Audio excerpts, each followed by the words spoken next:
just what you just said. One of the quotes that I remember from that was that success is when preparation meets opportunity. You can't really figure out where the opportunity is going to come, but if you're not prepared when it happens, that's why there's a struggle with success. So I've taken that all the way till now and beyond. I think about that all the time. Hello, and welcome to No Set Path, where we explore the intersection of creativity, entrepreneurship, and show that no two roads are the same for anybody. I'm your host, Drew English, and if this is your first time joining us, welcome, and thank you so much for being here. We have another interview coming at you today with Dallas Taylor. Dallas is the founder of DeFacto Sound, a high-end commercial sound design studio. He's also the creator and host of the very, very excellent podcast, 20,000 Hertz. If you're interested in audio, sound, music, and the stories that go along with any of those things, I highly recommend you check it out. You won't be disappointed. Dallas and I have gotten to know each other a little bit over the last few years, and we had a chance to hang out at the last Masters in Motion conference. He's a really excellent guy with some great professional insight, so I'm excited to bring this to you guys today. As always, if you're listening on Apple Podcasts, Spotify, wherever you get this show, if you could just give us a 5-star review, that really helps push us up in the ranks. And without further delay, here's my interview with Dallas.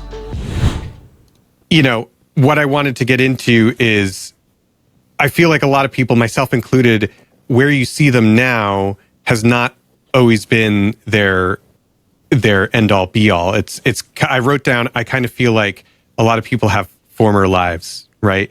I feel kind of similar to you because I had a former life as a musician, and I know you did as well. I re-listened to the Breathe episode of 20,000 Hertz this morning just to kind of, get a little prepped for this. And I felt very similar in a lot of ways to, like, you have this whole identity that is your whole life for so long, and then one day it's just not there. So maybe you could give us like a little background on, what your former life, quote unquote, as a musician looked like and how that kind of led you into getting into sound design and where you are today. I mean, you don't have to rehash the whole story because I can certainly send people to the episode, but just a little primer would be great. Yeah, I'll get you from birth to DeFacto Sound 14 years ago, and then you can take it. Then we can take it from there. So grew up in outside of Memphis on the Arkansas side, lived in Memphis for a little while, grew up mainly on the Arkansas side, south of kind of West Memphis. So very much in the Mississippi River Delta, which is, if anybody's familiar with that area, it's a very poor area. It's tough. It's good people, but tough place for opportunities. And I was a poor kid. I didn't gravitate toward anything in particular in school as far as with kind of STEM type of stuff. I wasn't great at grammar or math or history. Now that I'm an adult, I love all of those things. But at the time, I was just kind of getting through life. And when I was in 5th grade is when band came along.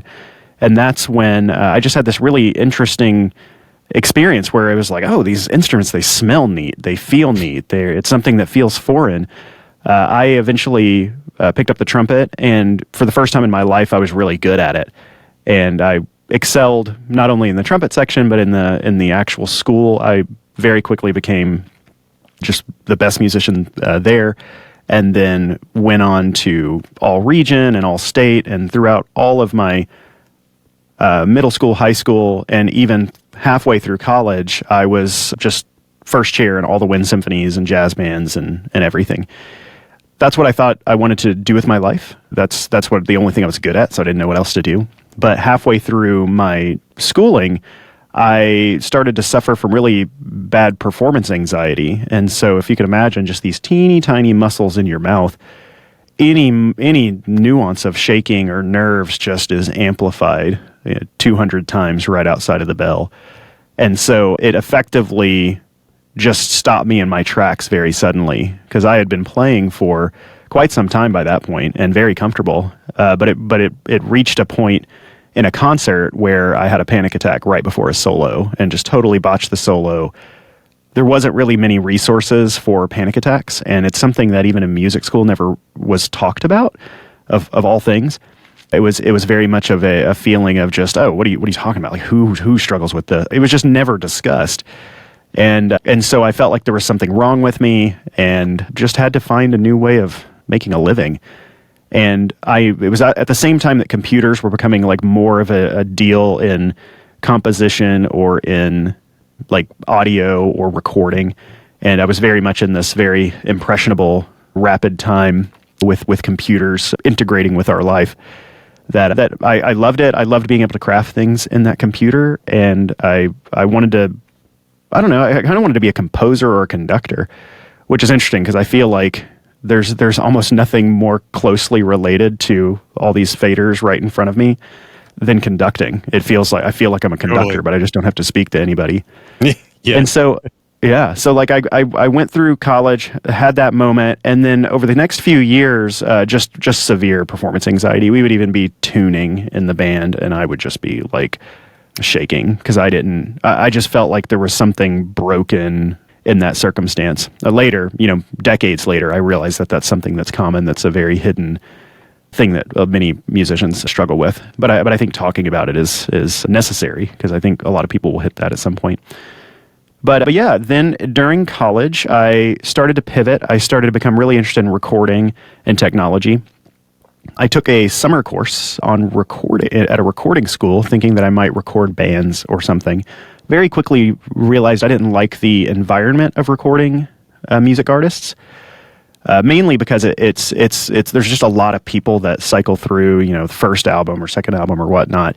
There's not really much standardization or anything, and really, if anything, it felt like I needed to perform as be kind of like a, I don't know, like cool guy in the room more than actually like the scientist brain that I felt like I was more identified more with. Through that recording school, I found post audio and started learning about movie soundtracks and everything, and then I started meeting people, and I was like, oh yeah. They're just like nerdy scientists who also had this big creative side to them, and that felt very much like me. And I just loved the craft of being invisible, and no one really understands what goes on, and it feels like magic to me. Like there's all this dirty work that happens back here for someone else to be able to see something that looks very seamless and beautiful. I think of that with sound design and post audio. And yeah, one thing led to another. I had no real opportunities where I was. At the time, I was in the Dallas, Texas area, ironically, and there wasn't really any place to go intern or whatnot for post audio, as far as I could tell. I was the front desk at a Wyndham Hotel right next to the Texas Rangers Stadium, and somebody walked in with an audio kit. And I was like, are you an audio person? He was like, I am an audio person. And I said, I want to be an audio person. He was like, oh, you want to hold a parabolic dish on first base tomorrow? And I was like, I do. And it was like an ESPN Monday night baseball game. And then that was like the only thing I had on my resume that then led me to get an internship pointing a camera at a news anchor. I did that only because I knew there must be an audio person somewhere near that camera. Got in. Luckily, that audio person took me right under their wing when I showed interest. That led me to that was at NBC in Dallas. That led me to my first job, which was running audio live. I was doing it there kind of as an intern, but then I got but I got a job over at Telemundo mixing audio for the live news, and I did not speak Spanish. But they spoke really clearly, they were all really nice, and I had a teleprompter to go by, so I was good at it. That took me out to LA, where I was also working at Telemundo. That led into working at Fox doing live stuff, which led me into doing national shows where I was miking up guests, famous people in the morning. And then one thing led to another, and I had somebody who I worked with at Telemundo vouch for me at another network and basically said, oh, he's the best post-audio person I know. Meanwhile, I was just practicing in my bedroom, hoping for the shot. I went over to this new network, learned the reins, and then that started me into post-production. Eventually led me to working as a senior sound designer mixer at the Discovery Channel on the East Coast.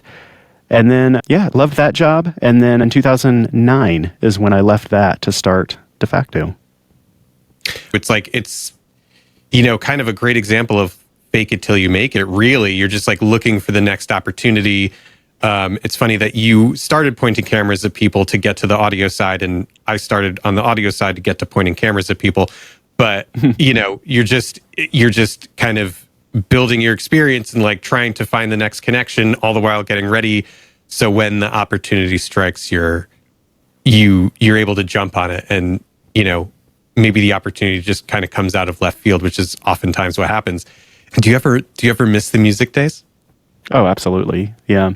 I mean, I was so into it. I did this thing called drum corps in the summer, which is like pro marching band. I just was completely. Wait, did you do DCI? I did. Yeah. Whoa. So what corps were you in? I marched with a drum corps out of Chicago called the Cavaliers, and we won out of the 3 years I was there. We won twice, and it just what you just said. One of the quotes that I remember from that was that success is when preparation meets opportunity. Yeah. And it's like you can prepare. You can't really figure out where the opportunity is going to come, but if you're not prepared when it happens, that's why there's a struggle with success. So I've taken that all the way till now and beyond. I think about that all the time. Yeah, I mean that really rings true. I was a hardcore, band nerd, so I might be one of the few people you run across who knows DCI drum corps. It's a whole subculture. It's a whole thing. If you float that drum corps thing out there, you wait a beat to see if anybody. It's either there's somebody that's a huge fan, or okay, I have no idea what you're talking about. It sounds like, and you can correct me if I'm wrong. It sounds like you were never truly like freelance. You were working more in-house at places. Like, was Discovery in-house, or were you just freelance full-time, like permalance with them, or what was? Discovery was my only full-time job. Okay. As an adult in my whole life. Yeah, no, it was my only full-time job ever in my entire life. Everything has been freelance before that, as a kid, working at Walgreens or Papa John's in college, to all of my opportunities when I was moving my way to LA. Everything in LA was freelance. And then that was the only full-time job I had. And so after that point is when I went back to start my own place. And that essentially is kind of just right back to freelance. And then you hire someone and it's basically you feel freelance, but just, now I have somebody that can help. And then you hire another person. So it's like, I still feel just as freelance as I was when I was 23 now. Yeah. Well, you kind of like took the next question out of my mouth. It was kind of like, what got the seed in your head to like start your own company?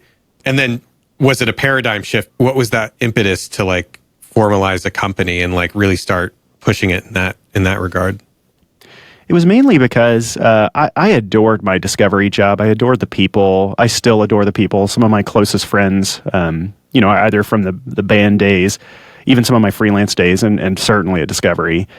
It was a magical time. It was before the company was sold. So I was fortunate enough to work at Discovery when it was under John Hendricks, who was the founder of Discovery. So I was going through it in the heyday with things like Dirty Jobs, Mythbusters, Man vs. Wild, those just magical times. So I was working on a lot of that stuff and international stuff and promos. But what I noticed back then is it's, doing a bunch of amazing stuff, but all the stuff that seemed like it had to have extra special creative to it, like all of, I mean, for lack of a better term, all the highest end stuff, I noticed that stuff went out of house. And it wasn't because the in-house team wasn't trusted. It was that it was more of like, we would get really booked out for a long time. Long form would come in, say like international reversions would be like, oh, we have these 50 shows we need to get mixed. So we're just going to book you out for like the next 6 months to do that. But meanwhile, all the promos and trailers and stuff, those things are so just churn and burn. And so they need time now, all the time.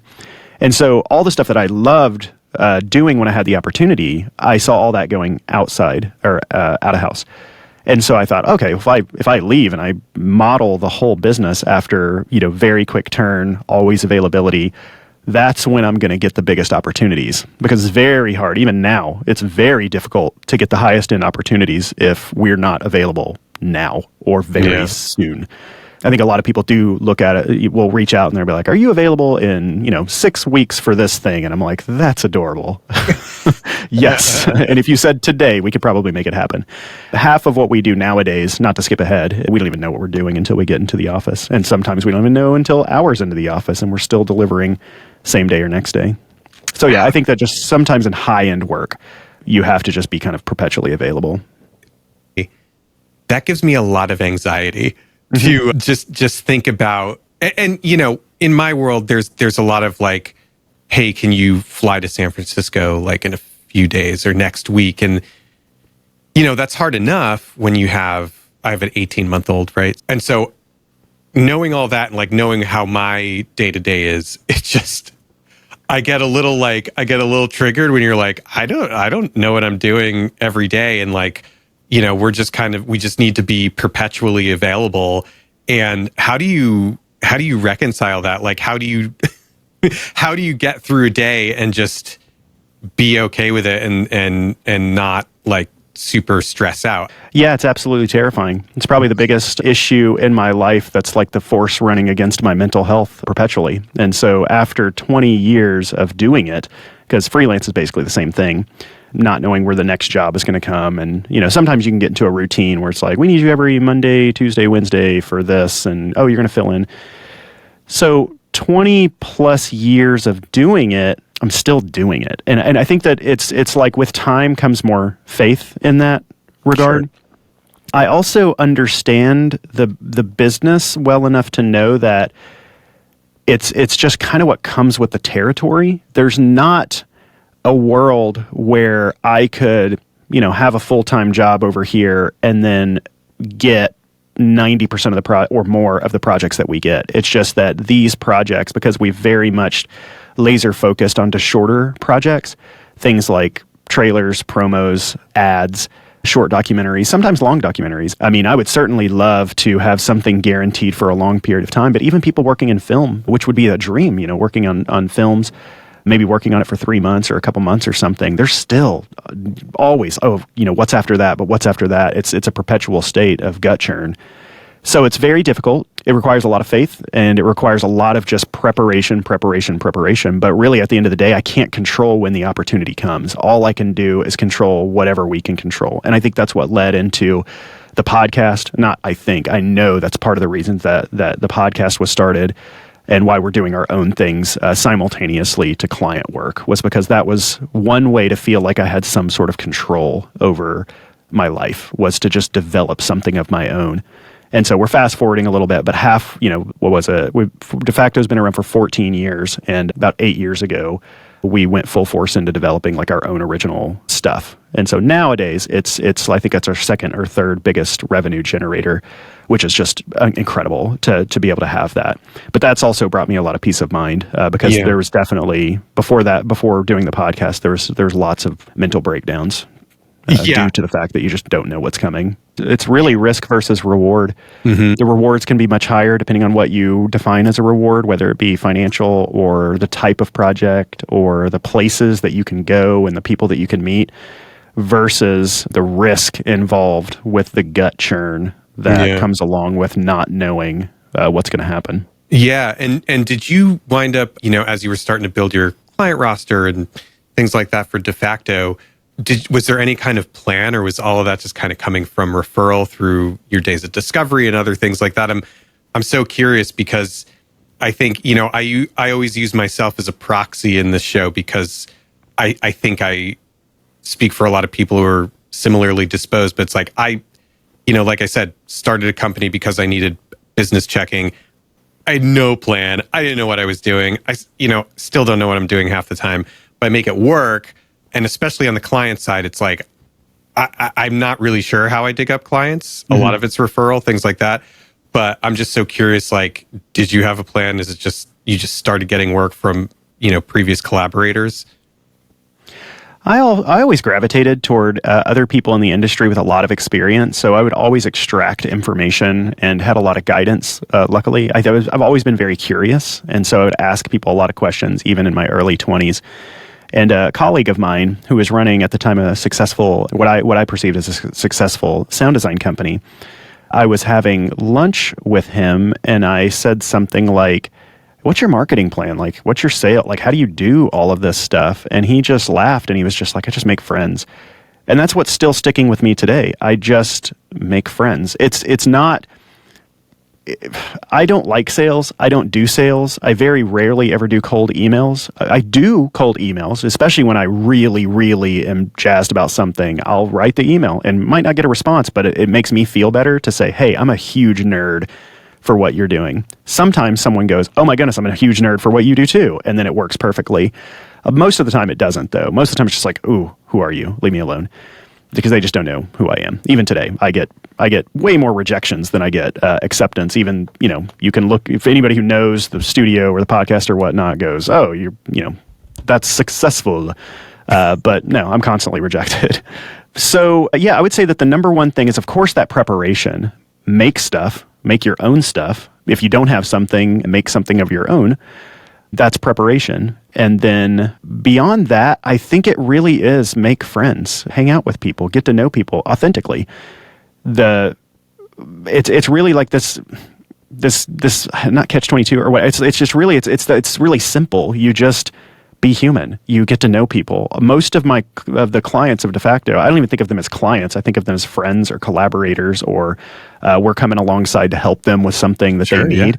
Yeah. But early on, my dream was just to work with a bunch of friends. And while I will say that a lot of my friends still exist in the orbit of DeFacto, there's a lot of people that I also just don't know as the company's grown.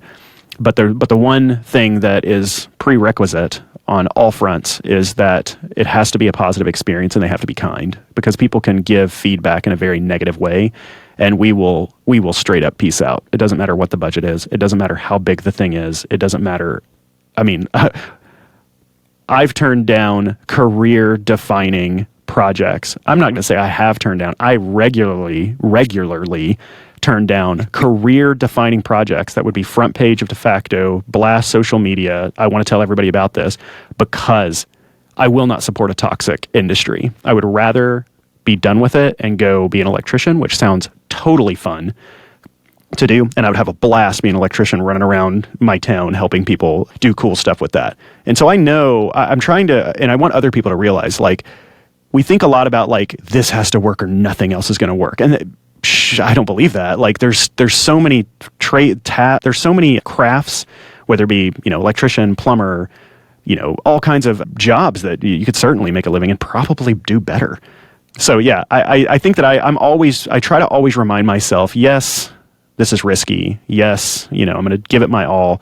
But at the end of the day, I'm still going to be able to survive if I have to survive. Like, if the whole industry crumbles and the whole thing becomes toxic, because I will not work on toxic stuff. It doesn't matter how big it is. Yeah, man. I'm not going to let that cancer seep into my organization. I really respect that a lot, because I don't think everybody has that level of willpower or foresight or combination of the two to just say, okay, this is my line in the sand. Because I get it, whether it's bragging rights or, like you said, career defining work or an incredible payday. And also, as far as like business and like getting clients and sales and like all that marketing stuff we could talk about.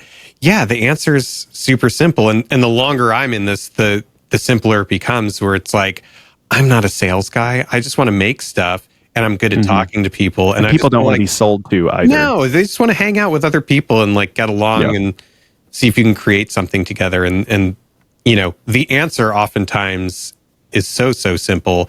It's everybody gets in their own way. I mean, I've been a huge offender of that, getting in my own way. And I know we know a lot of people. We have a lot of the same people in common. And I know you've been involved in the Masters in Motion crowd, and I'm good buddies with Jared Levy, and I know he interviewed you for his show when he was doing it. Good dude. Great dude. Yeah. But I discovered you, maybe it was through his podcast, and then I started listening to 20,000 Hertz, but I really latched onto the show. It's so well produced, and it has only gotten better. And there's a few episodes that stand out to me. Recently, I loved the little two-parter on Zelda, The Legend of Zelda. That was great, especially where you were talking about, passing this thing on to your daughter and having her be involved in that world. Is like really beautiful. So what I think, if you could wrap it up, is like, what was the impetus for starting 20,000 Hertz? What goes into making the show? And then what has that done for you and for DeFacto in general? Yeah, there's a lot on all of that. I could probably give very significantly long lectures on every beat of that and beyond, because I'm already thinking there's so many. I'm sure you could. And it's something that I love talking about, because it is something that is, to me, so much of 20,000 Hertz is just unbelievable amounts of strategy just rocking around in my brain for years. trying to figure out this puzzle piece and that puzzle piece. And like, if I do this, what problems am I solving? What problems am I starting by doing this? Fear of failure, fear of looking like an idiot. Like there's so much of that. But going back to that moment where I was 8 years ago, I remember I was in a circumstance where one particular client was becoming kind of the whale client. Yeah. But simultaneously, that whale client had changed owners, and I didn't have the connection with the new owners as well as I did with the old. All of these people are great people. It's just that connection felt very, just like it wasn't clicking. I was hoping that it would click, but it didn't quite feel right. And so simultaneously, while I'm becoming, this whale client is growing, I'm also feeling that relationship is becoming strained in many ways. And so, I have a team of people. For me, I'm trying to make sure that they stay employed. And for me, I feel a strong need to, just like, I'm not the type of person that's just like, our team is a family. I think that can be a very manipulative tactic. And so I'm very pragmatic about, this, but we all do care about each other a lot. But I do have a responsibility as somebody who's hiring another person to protect them in certain ways. Most importantly in mental health. If I allow for a toxic client to come in, no matter what that reward is, that is basically saying I will accept this terminal illness in order to be able to tell someone how awesome I am. So outside of the question, I'll just say that there's nothing worth it, no matter how big and how sleek it is. So that protection was important. But at the time, I really felt like I was starting to see an end to DeFacto in the way that I saw it. The world, it was changing. By that point, like Discovery was one of our biggest clients as well. And that now now Discovery had turned public. And I think if you just see where we are now, I was already starting to see glimpses of huge parts of this organization being laid off. Friends of mine just repeatedly, like every 4 months, there was a reorganization, and tons of people that I was working with was getting laid off. I had read somewhere, and I'm sure that someone would know where this came from, but great companies know how to capitalize off of their waste. And so I thought about, what is the waste of DeFacto sound? Well, the waste of DeFacto sound is unbilled time, when someone is sitting on their hands going, oh, okay, I'll back things up, or, oh, okay, I'll go record some sound effects. I mean, they're noble things, but neither one of those things will ever be like revenue generating. It's more like busy work. And so what I also had found is that when we didn't have much work and that's all we had to do, and I'm stressing out beyond belief trying to figure out how do we get the next thing to be able to pay payroll, they're sitting here going, Dallas, what should I do? What should I do next? What should I do next? That's when I get super, like, they're asking me, like, give me direction. What should I do? I'm just kind of sitting around, don't know what to do. And I'm just like, I can't eat, like, mentally, I can't even be worried about trying to bring things in and try to figure out, like, busy work. So that was one of the reasons. They're coming to you because they want answers and you don't have the bandwidth to even put those together. Yeah, it's almost, in weird ways, sometimes when the studio is absolutely slammed, I'm in a much more zen space. And when the studio is absolutely chill and not much stuff is going on, I'm in sometimes absolute chaos trying to solve that. So what the podcast did, one of the things is it gave a creative outlet that didn't need a ton of direction to our team to be creative, with no boss, with nobody telling them what to do. Because that was another important thing. When you're an editor or when you're an audio person or whatnot, you're just taking so much direction and trying to realize someone else's vision that sometimes it's hard to see the forest from the trees. Like sometimes it's hard to even think like a creator when you're going, rinse and repeat, import OMF, clean dialogue, mix. It's like sometimes it's hard to even start experiencing pieces in the intent that they're, meant to be experienced, because you're just, doing your kind of rinse and repeat thing. So I wanted to get my team thinking more like writers and creatives. So for most of 20,000 Hertz's life there, I think it was all the way up to maybe episode 100 and change. It was all written. I mean, there were external writers too, people that I knew, but there were a lot of episodes just written by our sound designers and put together by our sound designers, and very proud of that. So it was a way to keep people busy. It also, this is weird. I don't think I've ever said this publicly, but I've had weird nightmares where I can't speak. And I think that was something, and I don't know if that I'm sure that had to do with my childhood. It's like something where it's like I can't get the words out. And as I've talked through, as I've brought that up or talked to my wife about it, she was like, oh, and I understand, like, when you feel that, there must be some sort of inner thing feeling like you're not being heard. And so that was also a way for me to be able to speak and feel like I was heard in a way. And I know that this has to go with childhood trauma and all kinds of stuff. And so being able to take all of these amazingly cute, interesting stories and sad and hilarious and stories that we talk about as sound designers, and I'll hear at a conference, or someone's just like, oh, did you realize, like, Sally did this cool thing with Foley that, like, did this, I'm just like, oh, that's amazing. How are we the only ones talking about this? I also felt like with how design has been, every time Apple, for years would put out a new thing, they'd have Joni Ive out there talking about every line and curve and all this. You have Food Networks and all this stuff talking about all the craft of food and cooking. And there really wasn't anything just celebrating sound, like how amazing the stories are and human these stories are. And so I felt like there was just a big missing piece when we think about sound. It's like music, or what else is there in sound? And it's like, it's literally everywhere. And there's brilliant people in this, and a bunch of brilliant people that no one knows. And so I think it was like a way to justify what I do, but I wanted to do it in a way that was speaking to children, speaking to adults, speaking to my grandmother.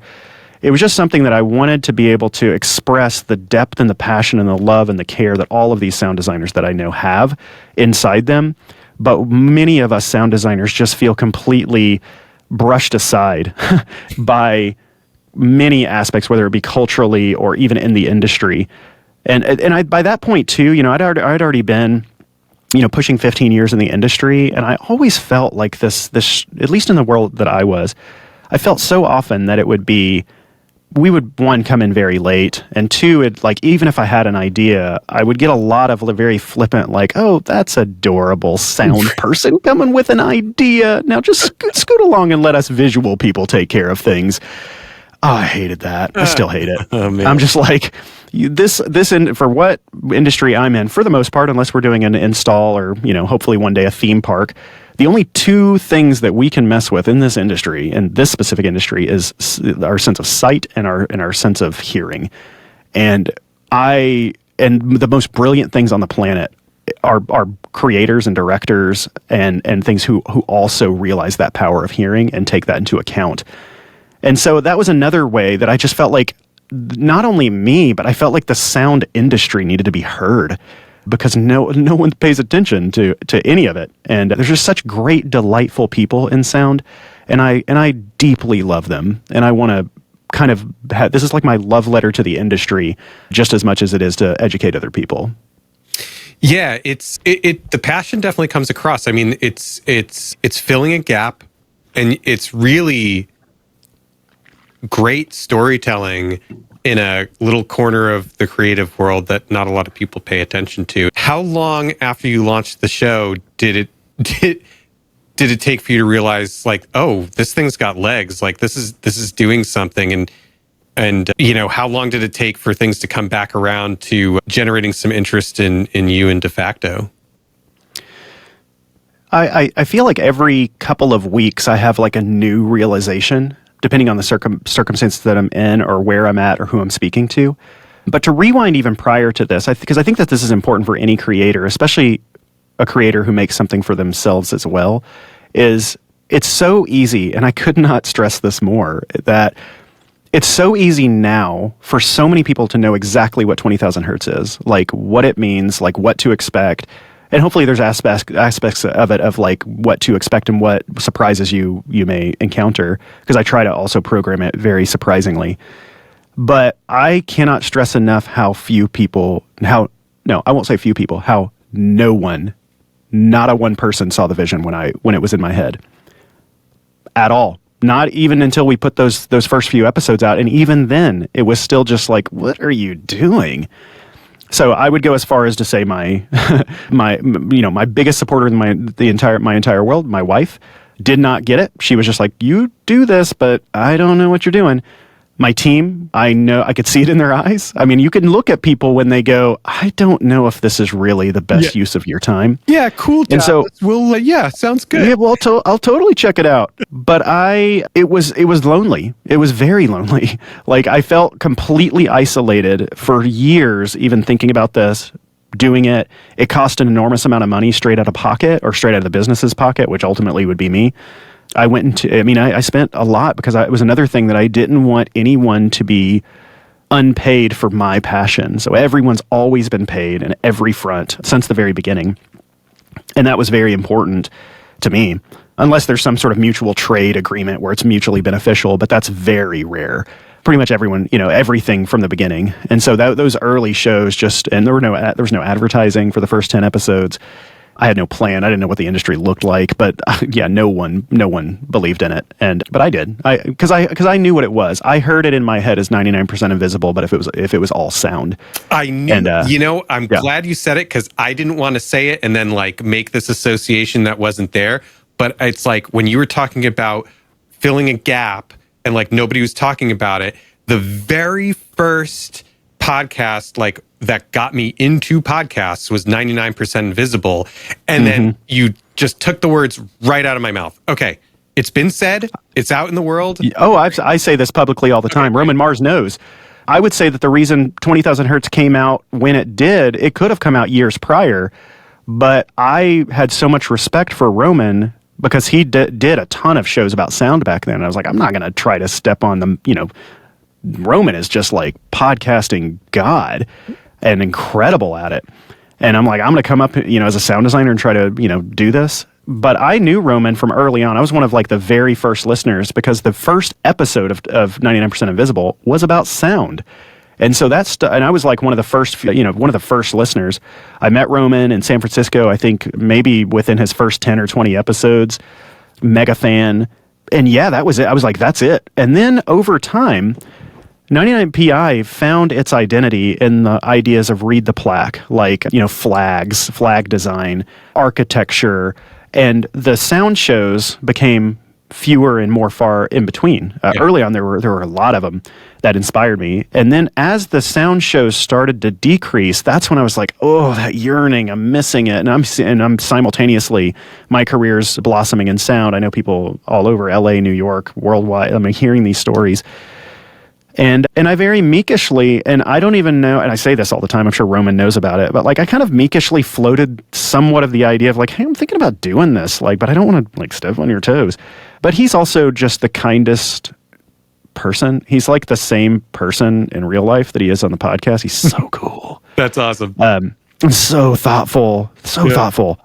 And to him, it was more that sounds cool. And then so much so that it was Roman that the whole audience was built off of because he played our second episode on 99PI right before we launched our third episode. So it went from a couple hundred people on episode 1, couple hundred people episode 2, thousands and thousands and thousands. That's episode 3, and then it just built from there. And he's just been such a supporter. We've worked with him. I think he's featured the show 4 times. We've written a couple of shows on sound for them as well. See what happens when you make friends.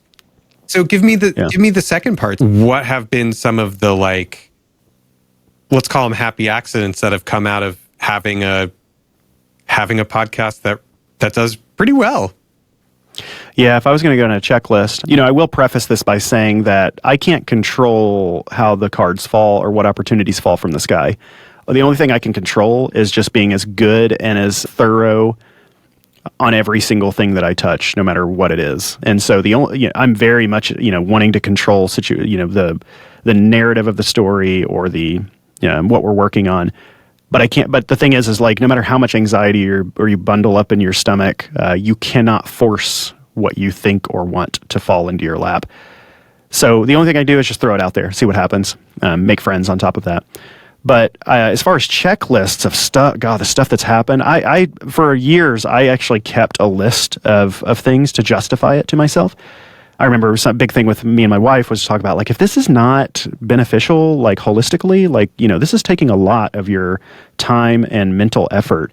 And so we need to make sure that, we know. So there were years where every time something would happen, I would go, oh, it was because of this. And then it just got to the point where it's just okay, now almost everything because of this. So, gosh, I can't even remember early on. Blue Apron came, that started the advertising, which then gave us the ability to go, oh, this is not going to end after 10 episodes. We're going to keep trying this. Still, years went by of still being negative or very break even. But then then like Bose came in and did a sponsorship through me reaching out to them, telling them about it. Got to develop relationships there. Many of our clients I was able to like hire writers that had hired us for years. That was really beneficial. Being able to be on the flip side and understand them from that side. I've learned so much about storytelling and writing that I just did not know until you do it, you practice it.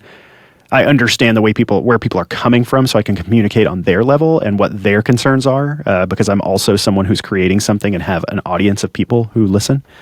But more pragmatically, in one way or another, every client we had at the time has become more trusting of the company, because there's nothing like speaking to someone with your passion to be heard. There are aspects I remember even with Netflix, for example. The Netflix is our biggest client now, and we do anywhere from 800 to 1,000 trailers a year with them. Wow! But it just started out because I was just like, I reached out to one of the audio people who now is a friend of mine. I was just like, oh, you're like the audio lead at Netflix. That sounds so rad. I'm doing a story about the Netflix to Doom sound, and I'd just love to meet you if there's ever a time. And he wrote, and it was episode 100. Oh, perfect. And he was like, oh, next time you're here, stop by. So I did. And one thing led to another, and then I started talking to business people. I'm just wanting to nerd out with the audio person, but I started talking to business people, and I was like, oh, okay, none of that's going to work out. But tell me more about this, like how you work, what's all that. One thing, a few months went by, the same business people reached out, and then now we've been doing that for I think 4 years, and it's just because there's such a trusting relationship there. And many of the people who maybe didn't listen to it at the beginning because they were like, I don't know if I want to listen to that sound designer I use podcast. Many of those people eventually was just like, what is the fuss over this thing? And then started listening, and they're like, oh, I love that. And so like even people who didn't really even give me the time of day when we would work together have completely done 180s, and like they'll hear an episode like Breathe, and they're like, oh, I suffer from that, or like. So it's really just like glued all of our relationships together, and it's so nice. People are very transparent. I feel like all of the friendships that I had in the industry just got more deep because they're hearing my story and they're able to tell me their stories based off of that, rather than just like, hey, we got a project. You need like an OMF or an AAF. Like we were able to get deep quickly. And so it was a way, just that human connection and that communication just did magical things. Things just fall from the sky. I did a TED Talk, like a main stage talk in 2020, which was awesome. It's one of those things that like so many things have overwhelmingly happened that I almost can't even like think about it when I'm put on the spot. Like just there's so much, like everything has I would say like everything at DeFacto has now been weaved into the DNA of 20,000 Hertz. Everyone who is hired at DeFacto Sound comes to us as a fan. And so like our entire team is either people who were there when we started, and if they were not there when we started, it's because they were huge fans of the podcast. So it's like they walk in the door knowing me, knowing our team, being fans of ours. And it's just like a shift in going from like, oh, here's a job. Oh, I'll take the job, to like, I know what you believe and I believe that too. It's completely revolutionized everything. And even to the point where I just got back from an event over the weekend, and one of my sound design heroes knew who I was and was geeking out with me on stuff. So it's just bizarre. It's bizarre because I just keep my head down and work and just try to be the best at what I can do. At 5 o'clock, I walk out the door and I am dad. I do not work overtime, very rarely. My team doesn't either. A lot of people are shocked to hear that I run DeFacto Sound and I'm the host of 20,000 Hertz, and I do not work after hours. So I don't know, work-life balance, mental health, all that stuff. I'm all smiles on this end, because just that little bit right there is like so inspiring to me personally. Because you can't control how the cards fall, and you just kind of have to do the best with what you have. And on a personal note, it's like, I started this because I just wanted to make a thing. And I think in a lot of ways, like I still don't even know what this is or what it could be. And I'm just having conversations with people I want to talk to, because I want to like talk to people that I want to talk to and like pick their brains and have interesting conversations. But I try to like do my best with it, but not have it rule my life. And I'm still in a little bit in the weeds of like not, and I think this show started very similarly to how you started 20,000 Hertz. I mean, not exactly the same, but times were slow and I just needed to like output something. And my wife is like, you don't need another thing on your plate. And she's not wrong, but also it gives me some satisfaction, and I'm able to have conversations with fun and interesting people. And there's more coming up that will also be fun and interesting. And like, hopefully I can turn it into something bigger than it is now, but I want that to be a holistic transition. So everything you just said about how it's kind of weaved into the DNA of you and DeFacto and everything is pretty poetic and like really beautiful. I think that's super cool. I think all that's really. I feel really strongly to mention that depending on what metric you're looking at, loneliness and a lack of human connection can be more destructive than smoking or drinking, because we are social creatures. And anyone can identify with that feeling of being with your best friend or your spouse or partner or, somebody that you love, and you get to spend a few hours. You don't think about your phone. You're just going back and forth and all that stuff. And that feeling you get when you feel so satisfied, that is a feeling we need as humans. And if anything was going to push us away from that for the first time in our history, it's two things. It's this that's pushing us away from that, and it's also a really nasty thing that happened in 2020 that's pushed us all away from each other. And so I think a lot about like, I can't lose that aspect of humanity. I've got to be able to talk to people. So what you're doing and what I'm doing is a basic need that I need to connect with another human. Like, totally. You've got to connect with other humans. Otherwise, you're going to go down an anxiety mental spiral. And unfortunately, I believe that, we're already severely there, but I believe that this level of mental illness and anxiety is only going to just grow and grow and grow with time, unless people start to put these things down and realize that you need human connection. Yeah, man, I definitely agree with you. And it kind of segues into the last thing I want to talk about with you is obviously you're a big proponent of mental health and kind of self-awareness to that end. And again, that's top of mind because, to reiterate, I listened to the episode entitled Breathe, which anybody listening should definitely go check that out. Dallas kind of unpacks his whole journey in a really lovely way. And I did that after 149 episodes of not talking about myself. Better late than never. I was very uncomfortable. Better late than never. Yeah. But, I think something that doesn't get kind of discussed or impacted enough in creative fields, whether it's audio side, visual side, film and video industry as a whole, like pick your poison, is the mental health component. And I definitely, and I'm certainly not the only one, again, I'm just a proxy, have dealt with things that you talked about in that episode. Lots of anxiety. I've had enough panic attacks to know what they feel like, and some of them really bad where like my fingers go numb. Yeah, I was living in Boston a long time ago, and I didn't know what was happening, and I thought I was going to black out. I had to get off the train and just sit on a bench and breathe, and I still don't know why that one happened. But, all these things that can kind of like override everything else going on in your life.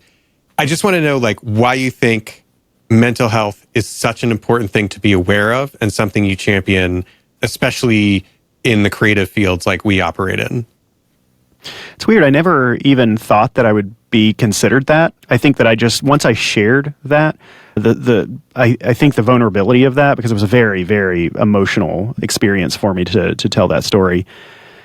But gosh, just even saying it out loud, so many other people are like, "Oh, me too." Like, and people want to be able to communicate with others. I don't know. Going back to that, just like human connection, I've also been in some level of therapy for 20 years. And so I've been able to also identify things somewhat in real time of when they're happening. I may have a week or two where I'm not in it, but I'm able to deconstruct things with a respected therapist. And so what I've learned is some aspect of needing to speak it out loud. Much of therapy, first of all, if you are going to some sort of therapy or counseling, it is important to find somebody that you trust. If you have a weird feeling, something's wrong, I've been to therapists that I go, this is not good.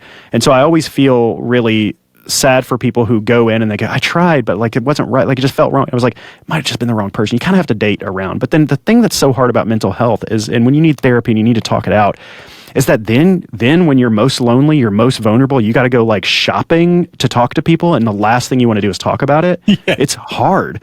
It's just this double-edged sword where it's just like, oh, so now I'm severely depressed, I'm sad, I don't know how I'm going to get through this mentally, I don't even want to get out of bed, but yet I need to go do massive research and go talk to a stranger about all of this. It's very difficult. It's a very big hurdle that I would love to see that shorten. And I would say that therapy with an expert is very, very key, but talking to other humans is a good way to slowly move there. Because what I've learned in therapy, especially with a great counselor, is that oftentimes I'm not going in saying, here's my problem, here's how I reacted, here's how this thing happened. And he's coming back and he's going like, oh, that is check, check, check. You do this and it flips around. That's not how therapy works. Like typically I will speak for 50 minutes straight almost. He might interject one thing just to push me in one direction, but I'll speak for 50 minutes straight and I'm the one that solves it because another human has been listening to me, and our brains, our social brains need to sync with another brain just to be able to get it out. You can't talk to a wall. I can't talk to my phone. I can't talk to just nothing. I need to talk to another human who can empathize and I can see it in their eyes. And just that act of love. And you can do that with trusted friends, trusted family. Again, if you have like that best friend that you always connect with and you can kind of hop on the phone after 6 months and it's like no time ever happened, don't lose that. Like that's important. So these are just things that I've learned along the way, just from my own childhood, trying to go through that. It's also, mental health is not something you just becomes fixed. You don't go to therapy once and like, oh, you're fixed. No, it's like working out. If I just don't work out and I eat like garbage, I will eventually get worse and worse and worse. And sure, I could work out for 2 years and eat great for 2 years, but then if I go right back to it, it's right back. There's never a situation where it is solved. It is a lifelong journey. It's a lifelong pursuit.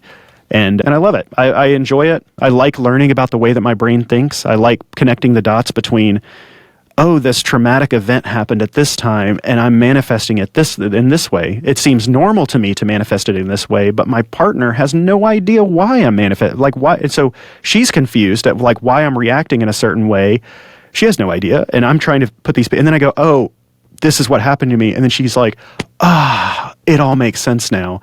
So distrust, fractured partnerships, fractured relationships is usually due to some sort of misunderstanding and unspoken stuff.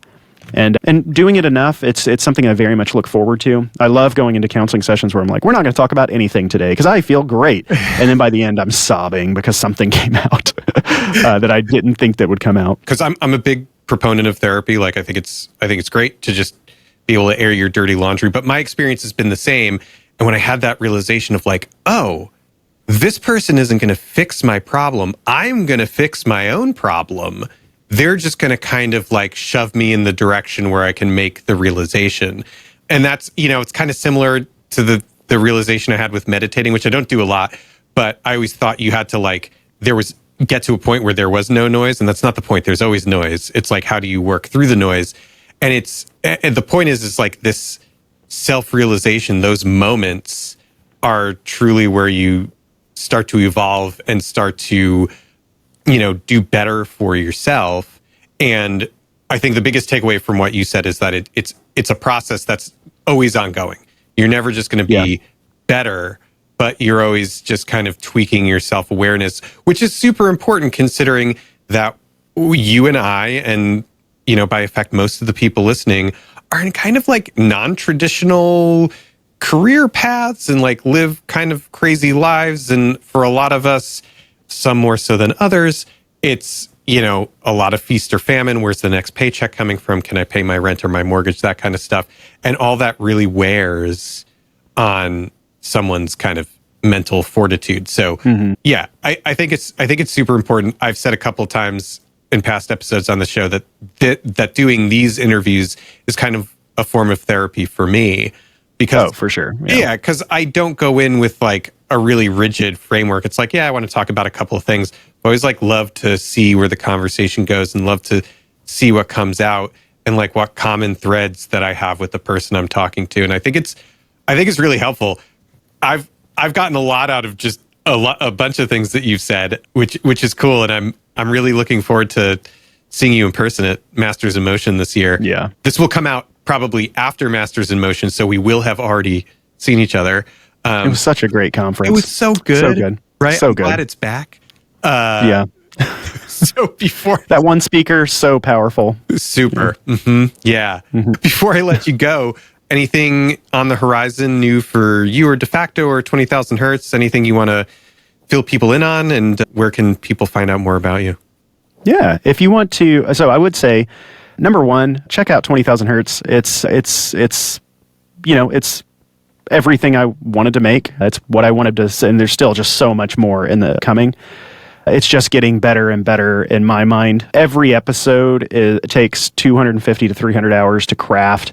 Every new one, every second of it is just meticulously debated and thought over and strategized of how we want to communicate. So it's a real gem, I think. It's real special to me. And so you can find that in any podcast player, 20,000 Hertz. So that would be the one thing there. Secondly, on De Facto, if there's one place I would say to go, I'd probably say Instagram, because we really enjoy doing that. And we really present things in a way that is not for just like the industry specific. Like for years, I would just post like, check out this cool project, boom. And nothing really came out of it. But over the years now, it's like we're putting timeline videos out there. We're really trying to like show what we do from a behind the scenes aspect of it. So those are the two main things. But we're also growing our 20,000 Hertz on Instagram, YouTube, and TikTok as well. And so those three are the things that I think in a few years from now people are going to be talking to me about, because it's like my brain is always living like a year ahead of where like people are generally. And so, yeah, we're doing a lot of stuff in video right now. Finally, there's been a lot of like push for that. And I'm really, really proud of the stuff that's on the horizon. Nice. So if you want to just tap those, that's a good, they're already going, and there's great stuff on those as well. But YouTube in particular, and Instagram, TikTok, they're going to have some cool stuff coming up soon. Cool. I'll be sure to link all that stuff in the show notes. Great. Well, thanks for being here, Dallas. I really appreciate it. I appreciate it. Yeah. And we'll talk again soon. All right, everybody, there you go. That was my interview with Dallas Taylor. I'll be sure to put links to De Facto Sound, 20,000 Hertz, and anything else I can think of in the show notes. Thank you again for being here. I really hope you enjoyed it. And until next time, take it easy.